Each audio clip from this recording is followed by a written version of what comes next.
Bueno, Quique, muchas gracias. Muchas de nada, Víctor, a vosotros. Excelente presentación. La verdad es que yo ya te había escuchado hablar de esto, pero siempre es muy positivo y un placer volverlo a escuchar, porque Gracias. siempre aparecen ideas nuevas. Bueno, ahora empieza el turno de preguntas y respuestas. Voy a romper yo el hielo, pero os recuerdo, como os han indicado en el chat, que podéis hacer preguntas tanto en inglés como en español, ¿vale? Entonces, Quique, a ver, vamos a empezar.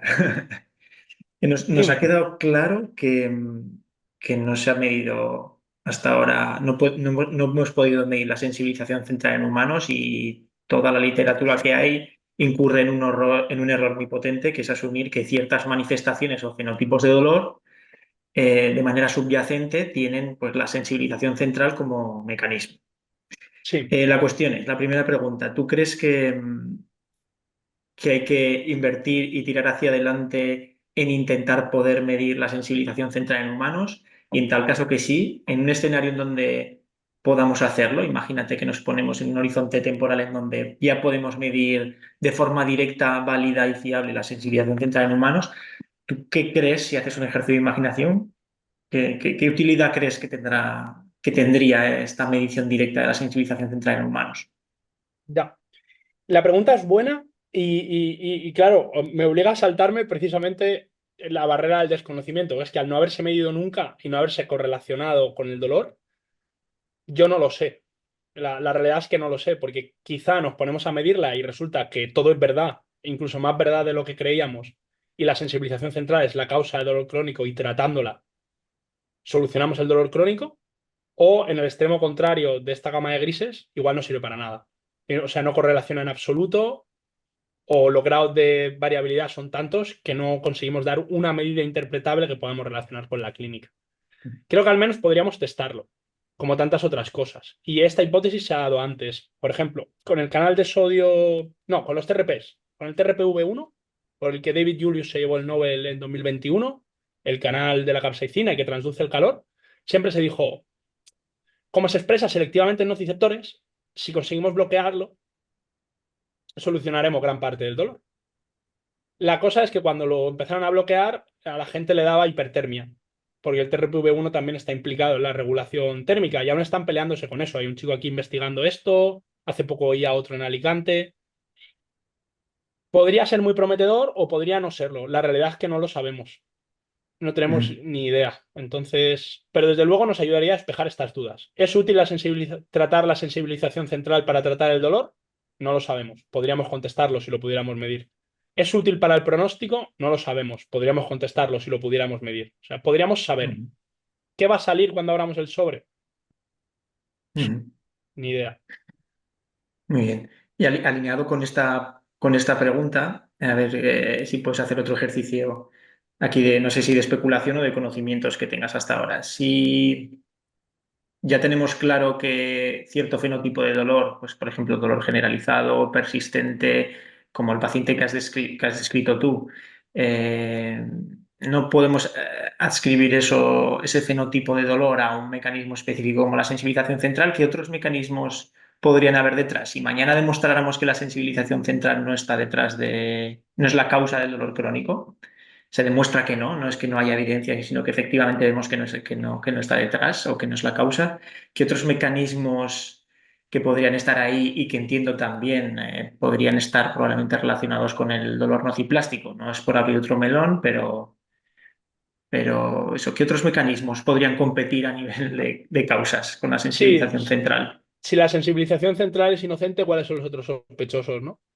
Exacto. Eh, pues mira, te cuento uno que está demostrado y otro que está propuesto, que es muy interesante. El que está demostrado son las canalopatías, que yo creo que de esto hemos hablado alguna vez, que es que, por ejemplo, y yo es algo que llevo defendiendo un tiempo, que igual es totalmente irreal y por eso suena estúpido, porque yo no trabajo en la clínica, pero yo creo que todo paciente con estas características debería pasar por genotipado por estudios genéticos, porque se ha demostrado y se conoce excelente y es un modelo que usamos en los laboratorios, que la mutación de ciertos canales iónicos produce síndromes de dolor generalizado que puede cambiar de área o que puede abarcar todo el cuerpo y que además suele tener patrones epileptogénicos, es decir, que funciona en ataques. El paciente de repente tiene un ataque de dolor muy intenso, que luego lentamente se va yendo, queda un poco de dolor, hasta que puede estar sin dolor y luego vuelve a aparecer. Y no tiene por qué estar relacionado con nada.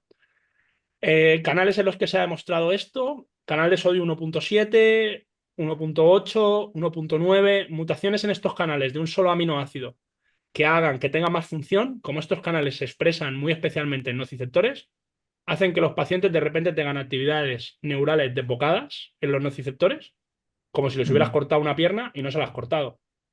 Y esto es una entidad descrita, no es elucubración. Lo que pasa es que los pacientes con dolor crónico no se suelen mandar a diagnóstico genético, pero estos pacientes están ahí y hay miles de case reports que luego se han reproducido en animales. Todo un animal coges, le mutas el mismo aminoácido y de repente tiene el dolor, que no es nada así muy contextual ni muy psicológico, sin irte muy lejos. Mm. Otro, otro sistema que se ha propuesto, que tú lo comentaste en la SEFID y, por ejemplo, Marshall de Boer escribía en un paper en el 99, que se llamaba Particularidades no explicadas del DRG, del ganglio de la raíz dorsal, de las neuronas periféricas sensoriales, es que no tienen barrera hematonerviosa, que es como se llama la barrera hematoencefálica en la periferia, y entonces hacen básicamente de sensor de cualquier químico que haya en la sangre. Una Mm. respuesta inmune importante, eh, puede sensibilizar neuronas periféricas en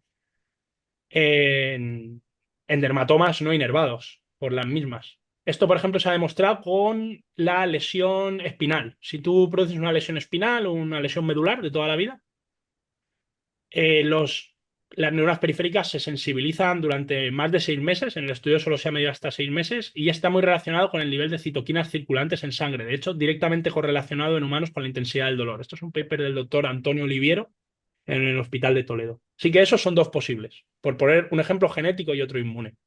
Mm. Interesante. A ver, Javi Guerra ha hecho otra pregunta. Dice, dado tu conocimiento, ¿podría existir una causa única o mecanismo principal en el dolor crónico? Y dice, por otro lado, ¿estaría la sensibilización central vinculada solo al dolor nociplástico? Bueno, la segunda pregunta es más fácil de contestar que la primera. La segunda es, sabemos que no. De hecho, Clifford Wolf la describe en un modelo de dolor muy nociceptivo, que es quemarle la pata a una rata.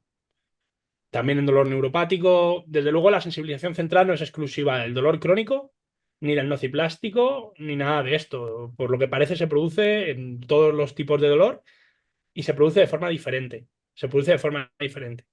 No puedo tampoco largar mucho, pero nosotros lo que hemos visto, por ejemplo, es que ciertas neuronas del tronco del encéfalo se desensibilizan en modelos inflamatorios de dolor, que una vez que se resuelven, la neurona vuelve a su excitabilidad normal, pero en un modelo de dolor neuropático, por ejemplo, esto no ocurre. O sea, sensibilización central probablemente haya en todo y probablemente sea diferente en unos casos y otros.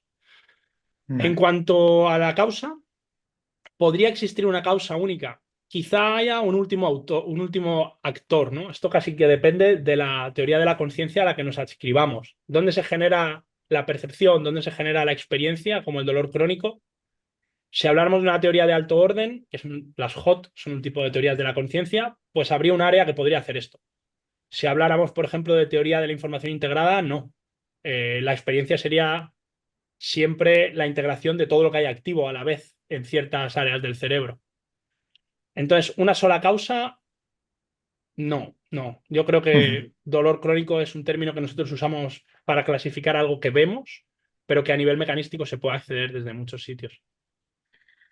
Claro, porque en realidad, haciéndose la pregunta de si la sensibilización central está detrás de es la causa del dolor crónico o no, antes tendríamos que hacernos la pregunta de si siempre la nocicepción como tal es la causa del dolor en general, ¿no? Es como la pregunta previa, que con esto, como sabes, pues ha habido mucho debate en los últimos años. Se asumió que cierto fenotipo era causado por la sensibilización central, entonces se estableció la idea de dolor sin daño, entonces se apelaron a esas teorías del dolor más evaluativistas, en donde decía pues que el dolor, el cerebro podía crear el dolor, los errores epistemológicos que esto tiene, ¿no?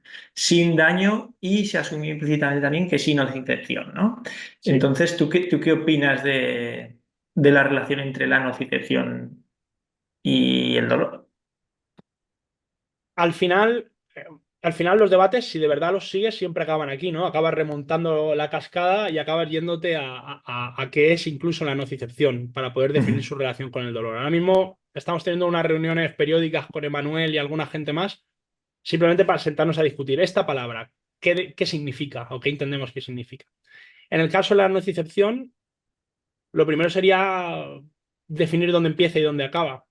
Tal como está definida ahora mismo, es un fenómeno solo neural, por lo que, tal como está definida por la IASP. Es la Ujú. respuesta neuronal a un estímulo nocivo o potencialmente nocivo.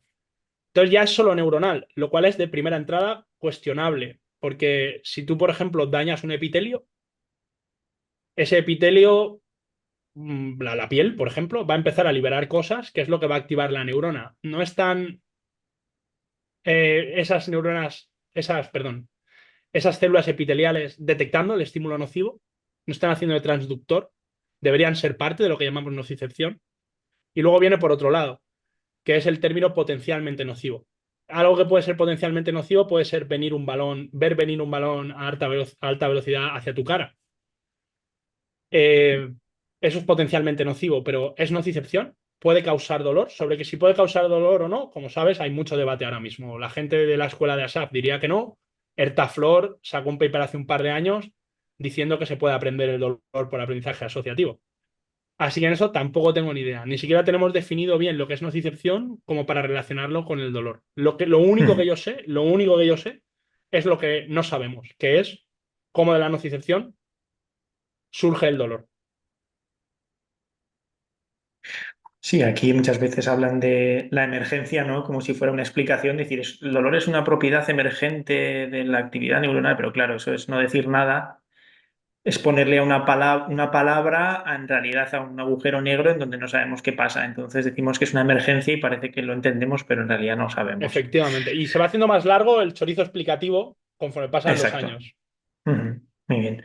Vale, pues tenemos más preguntas por aquí, aún tenemos unos minutitos más. Dice Hernán Navas, en tu futuro y debido a tu experiencia, ¿crees que se tendrá capacidad para controlar la sensibilización central con ayuda de las interneuronas?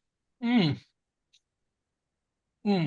¿Eso es más específico? Me gusta la pregunta. Creo que en algunos contextos sí.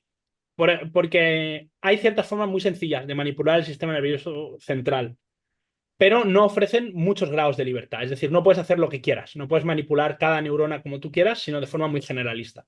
Ujú. Ahora, por ejemplo, tenemos en revisión una revisión, valga la redundancia, sobre si es posible inducir plasticidad en la médula y el cerebro mediante estimulación eléctrica periférica, algo tan tonto como un TENS, que es lo que nuestro grupo de fisioterapia estudia más, la electroestimulación.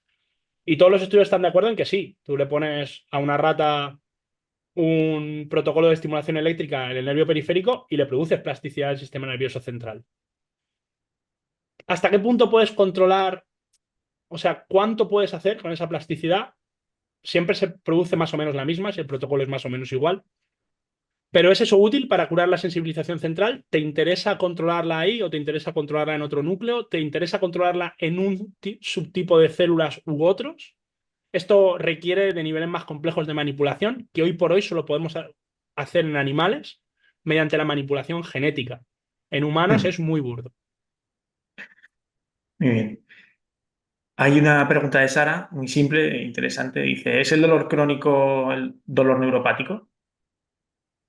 Esto retrotrae a la misma discusión que ¿dónde empieza la nocicepción? Hay quien dice que todo dolor es neuropático, Ujú. porque si asumimos una perspectiva monista en la que el cerebro es quien genera la experiencia dolorosa, todo dolor en última instancia es producto de la actividad de una neurona y por lo tanto es neuropático. Hoy por hoy, y ciñéndome a las definiciones de la IAS que yo puedo compartir o no, dolor neuropático es aquel que se produce cuando hay daño al sistema nervioso. Y ahí volvemos a una discusión, que es, si yo ahora me corto el dedo, eso es dolor nociceptivo, pero estoy lesionando terminales nerviosas y aunque no lo esté haciendo, aquellas células epiteliales y tisulares que esté dañando las van a sensibilizar. Entonces, ¿es eso neuropático? Ujú. Hay que tener en cuenta que dolor neuropático, nociceptivo y nociplástico en realidad también pretenden identificar fenotipos del dolor de los pacientes que pueden asociarse a mecanismos, pero en absoluto son una clasificación mecanística porque si la profundizas en ella acabamos donde estamos ahora, que es neuropático. Muy bien, otra pregunta dice, el último experimento que has explicado, ¿qué serviría para demostrar la existencia de sensibilización central en humanos? Dice, pero ¿nos serviría también para atribuir el dolor crónico a la sensibilización central? Y dice, si no, ¿qué experimentos podríamos hacer para ello? Totalmente correcto. Nos serviría para demostrar su existencia, que eso está por hacer, pero no nos serviría para atribuir el dolor crónico a la sensibilización central. He propuesto ese experimento como un primer paso, primero para demostrar que esta existe en humanos, pero efectivamente no demostraría causalidad. ¿Por qué? Porque no estaríamos manipulando el sistema nervioso central para ver si hay suficiencia o necesidad sobre Mm, el dolor. Para ello deberíamos poder hacerlo. Eso se puede hacer de varias formas, farmacológica o farmacológicamente, mediante estimulación eléctrica, podemos inducir plasticidad en las neuronas y ver si esa inducción de plasticidad produce dolor o evitarla o revertirla, quita el dolor. El problema es otro, es de hecho trabajar con dolor crónico, porque mm, eso requiere que tú cojas un paciente, midas cómo de respondiente es su sistema nervioso central antes de que tenga dolor crónico, porque recordemos que la sensibilización central es una sensibilización y por lo tanto responde más aquí respecto a un punto anterior. Y mm. entonces sigas a ese paciente que desarrolle dolor crónico y que lo vuelvas a medir. Y entonces sus respuestas, sus neuronas centrales respondan más. Y entonces, en una cohorte de pacientes, impidas que esto ocurra y estos no desarrollen, o una porción de estos, no desarrollen dolor crónico al mismo nivel que el grupo control. ¿Cuál es el problema de eso? ¿Cómo saber qué paciente va a desarrollar dolor crónico? ¿Cuál es la solución que se ofrece hoy por hoy? Estudios longitudinales. Un estudio longitudinal que tendría que ser enorme con una caracterización muy profunda a priori, que es este experimento que he propuesto. Se podría hacer, se podría, no lo sé, no lo sé. Yo creo que es Sí. logísticamente gargantuesco. Sí, necesitarías, en otras palabras de lo que has dicho, para ver si lo hemos entendido bien, métodos válidos para valorar sensibilización central, una cohorte lo suficientemente grande de gente sana, lo suficientemente grande como para que sepas que un porcentaje determinado va a desarrollar dolor crónico y después una medición post, ¿no? Entonces eso, y encima después manipular, evitar esa sensibilización y demostrar que los que desarrollan dolor pues no lo hacen, ¿no? Exactamente. Primero una cohorte y luego un ensayo clínico con esas Mm. características. Vale. Entonces, me gustaría hacerte otro comentario sobre las manifestaciones o ese fenotipo de dolor expandido crónico que se ha atribuido a la sensibilización central. Por aclararlo, ¿no? Actualmente no sabemos qué mecanismos están detrás, o no sabemos completamente qué mecanismos están detrás de este fenotipo de dolor, si la sensibilización central lo causa o no, pero tú sí que consideras que clínicamente eso es útil, ¿no? Es decir, ese perfil de paciente está muy identificado, hay unas asociaciones bastante fuertes, ¿no? La cuestión es ver qué hay detrás qué mecanismos hay detrás de esto y si la sensibilización central está detrás o no. Exactamente, Víctor. ¿No? Si, por ejemplo, establecemos una correlación y decimos que los pacientes que tienen en el Central Sensitization Inventory Mm, tienen más riesgo de ser resistentes a tratamiento o que este tratamiento les funciona mejor que este otro, eso es perfectamente válido como información clínica. Lo único que no nos da es información mecanística. Lo que está mal es llamarlo medida de sensibilización central. Para todo lo exacto. demás, es perfectamente útil. ¿Cómo lo llamaríamos? Un fenotipo de dolor complejo, ¿no? De paciente complejo, más bien. A mí más que dolor complejo me gusta hablar de paciente complejo, ¿no? El dolor es dolor.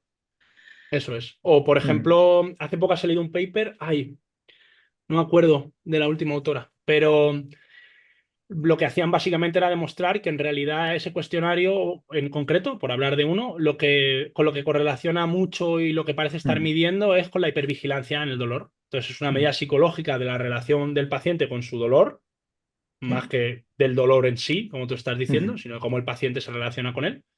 Y por supuesto, tener una estimación de la hipervigilancia de un paciente sobre su dolor puede ser clínicamente muy útil. ¿Por qué no? Para estratificar, para tratar, para prevenir. Lo que no está haciendo es medir sensibilización central, es simplemente eso. Exacto, muy bien. Voy a hecho una pregunta por aquí, Javi. Una segunda Ujú. pregunta que dice la pregunta de siempre. Dice, ¿qué consideramos daño? Esto otra vez es un problema sistemático y no me voy yo aquí a pronunciar, pero un problema sistemático de las definiciones que tenemos en el dolor es que describen fenómenos clínicos que entonces intentamos reducir a mecanísticos. Con la alodina y la hiperalgesia pasa igual. Pero, ¿qué consideramos daño? Pues en su momento yo creo que cuando se hizo la definición lo que se quería decir daño es una anamnesis, un punto en la historia clínica que justifique el dolor, es decir, una lesión como tal. Ujú, Véase un esguince, véase una quemadura, porque por supuesto si nos vamos al nivel celular o molecular, todo puede ser un daño, ¿no? Cosas muy triviales como por ejemplo que se potencie una sinapsis, trivial, para quien lo quiera trivial, podría considerarse un daño si eso va a incrementar las respuestas nociceptivas.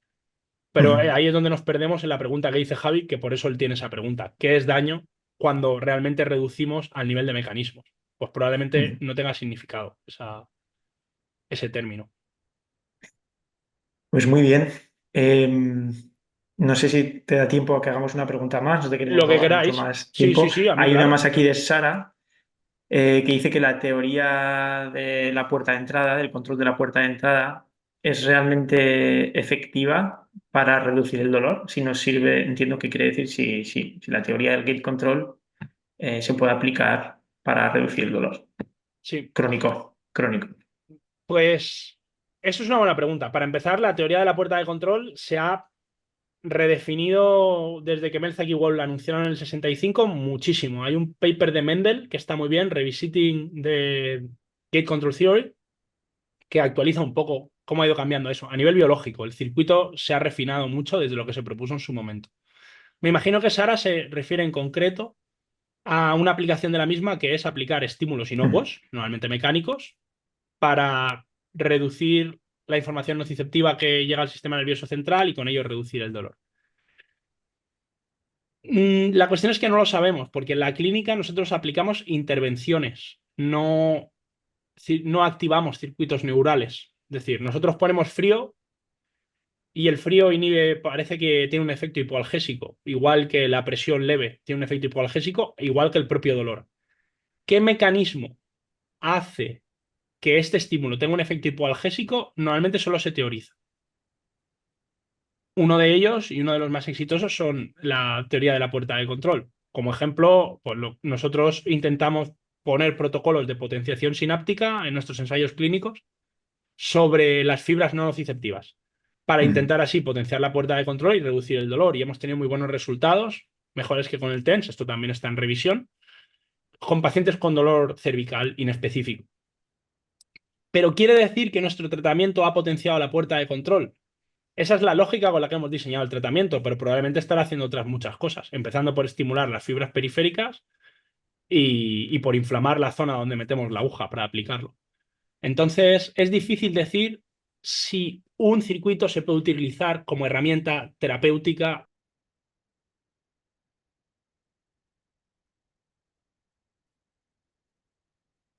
Vale, pues creo que lo vamos a dejar aquí. No hay más preguntas. Simplemente recordaros, por favor, que rellenéis la encuesta. A ti, Quique, muchísimas gracias por el webinar. Creo que ha salido muy, muy bien. Esperamos que la traducción para las personas que han asistido en la modalidad en inglés, pues haya ido lo mejor posible. Y nada, recordaros que vamos a tener un webinar al mes. El próximo es el 2 de diciembre con Mar Flores. También será como principal idioma el español, se traducirá en inglés. Y los posteriores, pues habrá webinars en el sentido contrario, serán en inglés traducidos simultáneamente al español. Entonces, nada más. Muchísimas gracias, Quique, gracias a los asistentes y nos vemos en un mes. Adiós.